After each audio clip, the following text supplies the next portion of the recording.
Good afternoon. I'm really delighted that we've got William Curley here today, which is fantastic, and it's going to be really interesting to hear what he's got to say and talk to us about obviously what's going on with coronavirus right now, but what's going on in terms of the reopening and what's further down the line. So good afternoon, William. Really excited to meet you. Thank you very much for joining us. Hi, Petra. Yeah, more than welcome. Great to be here. Great. Great to be. Thank you. So for those of us that don't know about you or are not fans and haven't actually been to the shop or been ordering the chocolate and the fantastic produce that you create, can you tell us a little bit about your business and the story of William Curley?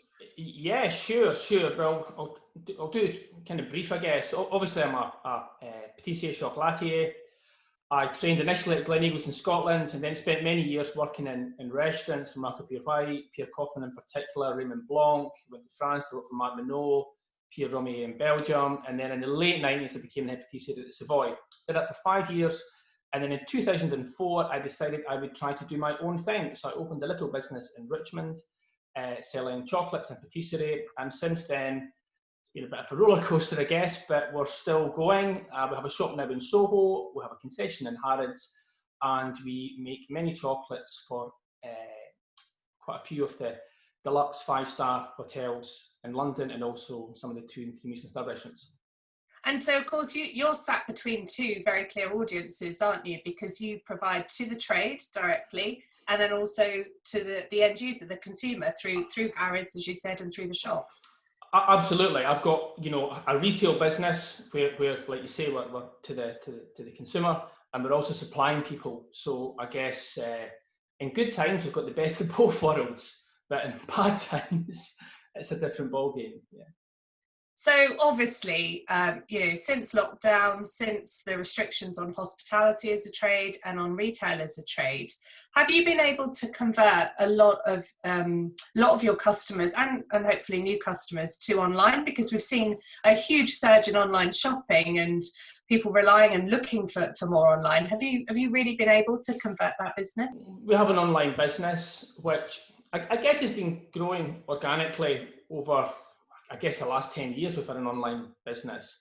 It's never been, I guess, the main focus of the business. I suppose my main focus has always been my retail because that's the window for the business.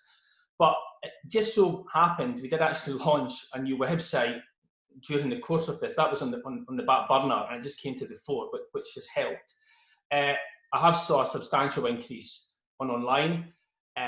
We've obviously got online customers that buy regularly online. I guess people that have came to the shop or to Harrods and then they've went back home and they're maybe a little bit further afield, so they were regular customers online. And then we've had quite a lot of customers who would have bought in Harrods or bought in Soho and they've decided to buy online during this course. And I've probably picked up a few new people who maybe are, doing more online shopping than they've ever done before. So that's definitely been the one big positive during this crisis. And do you think that's something you'll continue with? Do you think now you've seen that emerging market, you're going to push for that? Yeah, obviously I've got my little kitchen here on Swan Island. Doing online makes a lot of sense. It's I don't need to buy another shop. It's part of the infrastructure already.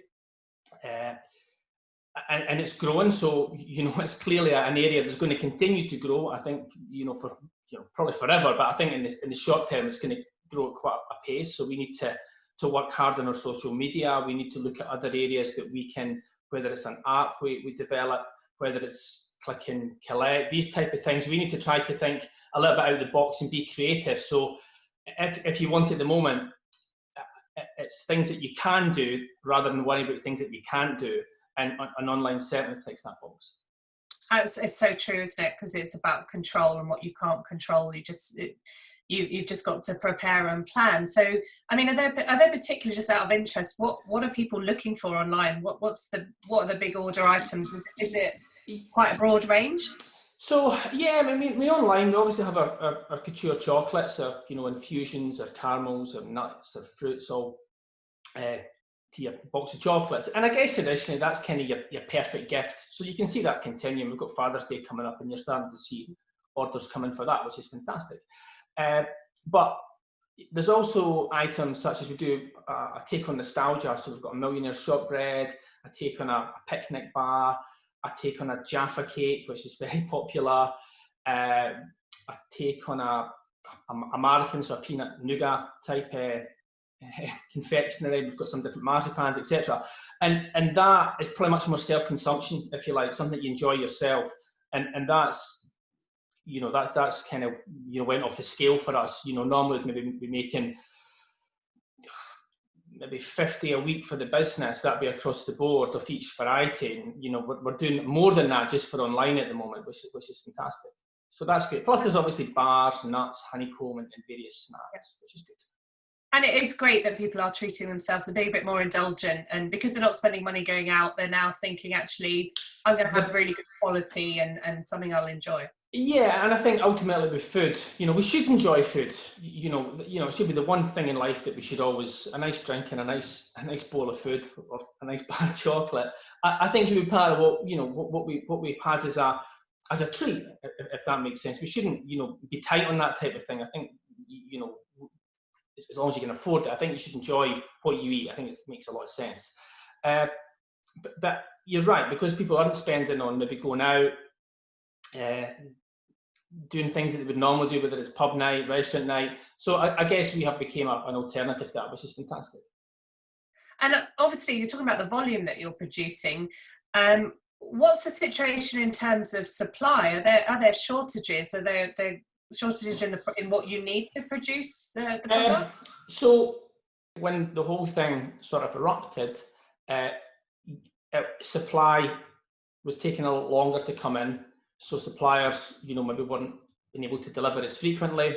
They were short on various items, some ingredients that, would maybe get fresh yuzu, sriracha, some of the vinegars, etc. They weren't so readily available. And also certain things that maybe people had kind of stockpiled, etc. Just basic things, became more complicated. But I'm not seeing any problems now. That seemed to smooth right out. And are you well prepared for, government has been setting dates and setting milestones, and obviously we've seen a bit of a shift in those over recent days. Do you feel ready that you're ready to reopen, or has there been complications? Yeah, so what on Monday Harrods reopens, so our concession in Harrods reopens, and we've got the guys in there tomorrow going through all the cleaning procedures, etc. We've had to do our health and safety checks and all the various forms that Harrods require, so that's all ready to go. I am slightly nervous it's going to be very quiet, but I suppose we might as well get started and hopefully we can gradually build things back up. And then my plan is to open a boutique in Soho the week after, but rather than maybe open 5 or 6 days as we do, I think I'll probably just open Thursday, Friday, Saturday and just kind of dip my toe in the water. But again, we've got everything in place there, signage, sanitizers, what have you, everything's, I think ticking all the boxes, so I don't see any issues there. And obviously in the kitchen, as a kitchen, I guess we kind of cover a lot of those things anyway as chefs. We have all hand sanitizing, cleaning stations, we wear obviously our uniforms, etc. The guys here are free to wear a mask, and we wear gloves and a lot of things that we do anyway. And unfortunately, my kitchen here is large. It's best part of 1,000 square feet, so I can quite comfortably get 2-3 guys in here without any issue whatsoever.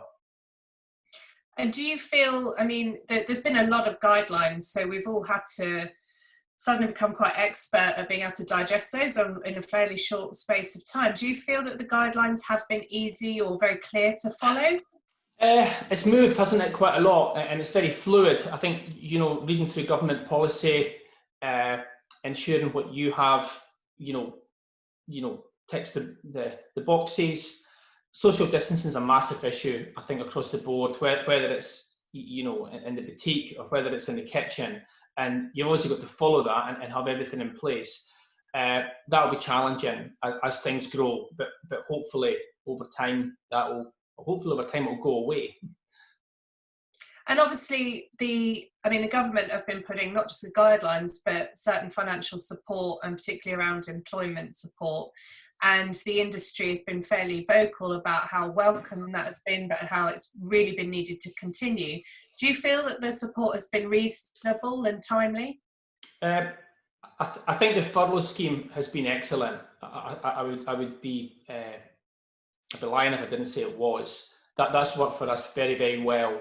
And from next month, as we gradually build things back up. So at the moment, it's myself, Christina, who's been with me for about 8 years. She's pretty much full time, and then I've got another chap who works part time, and that should get us through this month. That's my plan. I think we've built enough stock up, and we can run with that team for now. And then from next month, we'll start to bring some of the guys back part time. But some of them are full time workers. But we can obviously use the scheme as it's been now developed into part time, and that works very well for us. So hopefully, over July and August, we'll continue using that to get back up to where we need to be. And then I'm sort of hoping in September there's a lot more normality around.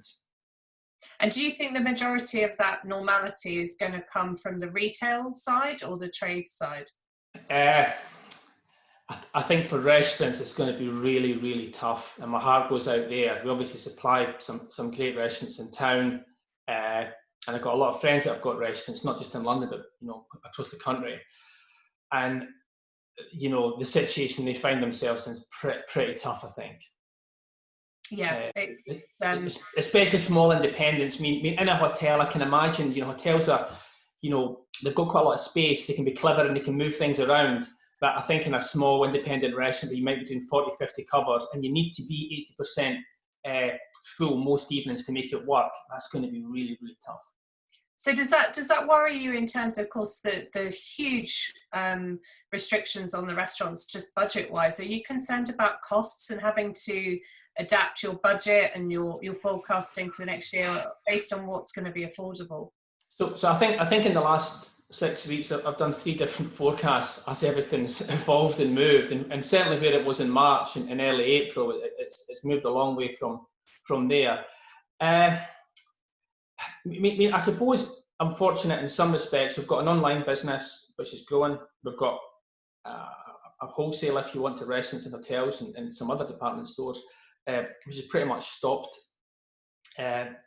And hopefully in July, August, that will start to gradually grow. But we can cope with that. I think the bit that worries me the most is how the retail goes, and will people be happy and willing to travel into central London? And that's going to be the difficult part. Because if someone doesn't buy from me, then I've not lost anything. But when I start opening doors to concessions and shops and people don't come to the stores, and then you're paying for labour, you're paying obviously the rent, utilities, and even you could be having waste. That's the scary part for me, I think. And I guess that's where the government have been trying to support in terms of rent relief and putting pressure on landlords. Yeah, absolutely. And I mean, just going back, I love that the chocolate products you're looking at about nostalgia, and that obviously lends itself to a slightly older market, and particularly we say marathon, which is obviously I call that marathon. I think a lot of people say what's that, but I think they're actually renaming it back to marathon. I'm sure I read somewhere that since really, is that right? Yeah, okay. I think since Brexit, we can now go back to marathon, I have a feeling. But that's been the one good thing. Yeah. Is your audience potentially, obviously just the online audience, but can you see your audience changing? Because we know, generally speaking, an older market is more fearful of travelling into London, and that's far more the younger millennial market. Yeah. But online, we are seeing that shift to an older generation. So you must be making some changes. I mean, I don't analyse my perfect customer, if that makes sense, because I want to be open to everyone. I want everyone to have a little bit of William Curley. I think in general, I'd imagine that a lot of my customers are, God, here to say it, not middle age, it's a terrible, line, but maybe, well, I'm in my 40s, so, whatever, 40s, 50s, 60s, 70s. I think that is a lot of my customer base. And I think you're right. They will be more reluctant to go into central London, use public transport, etc. The only negative is I've got friends who are a bit older than I am, and they won't go near computers still. So you've got this, young people are amazing. My daughter's nearly 10, and she can run rings around me with technology. Maybe that's not that surprising. I'm not particularly great, but even so, they're amazing at it. So young people are amazing at technology and going online and using apps, etc. Well, us oldies aren't so good at it. So you've got a bit of both, I suppose. I just kind of hope that if you can't go to the shop, come online. Yes. Absolutely. No, absolutely. And also, I suppose you've got Christmas coming up. So by the time we're starting to come out, that we've got that Christmas, which obviously for the whole of the hospitality industry is something that people are hanging on to. But are you quite... Absolutely. When I've been doing my figures, etc., that's the one area that I've been reluctant to try to adjust, because Christmas and Easter are so important for our business. And I'm hoping that by Christmas, we're not only out of it, but out of it by quite some time, and we're back to the great London that we live in, or the Great Britain that we live in. And do you think, I mean, I know it's very early to say, but have you changed your long-term strategy, whether it's about expanding or looking at other regions, or has this adjusted your thinking at all? Oh, gosh. No, I don't think so. I think energy into online, and like I said earlier, focus on things that I can do rather than things that I can't. And I'm probably working, I think I've had 2 days off since it started. I don't think I've ever put as much in, because I realised what's sort of at stake. And I've done this for a long time, and like I say, it's had ups and downs, but we were actually going on a nice upward curve for quite some time. And as my old dad would say to me, when times are tough, make sure you get up an hour earlier and put it in, and make sure you stay later an hour and put it in, and you'll get something back from it. And that's my philosophy at the moment. I think that's a brilliant philosophy, and I definitely see this whole industry has come together to do that for right the way through it, hasn't it?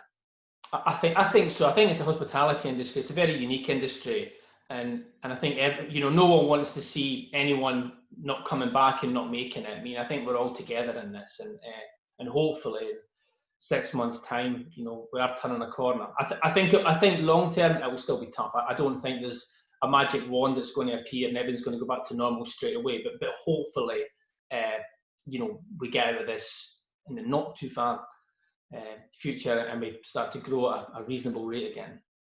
Yeah, absolutely. Thank you so much, William. That was really insightful, and I'm certainly going to look up the Jaffa Cake chocolate. We'll send you some. It's great to talk to you, Petra. Have a good day. Thank you so much.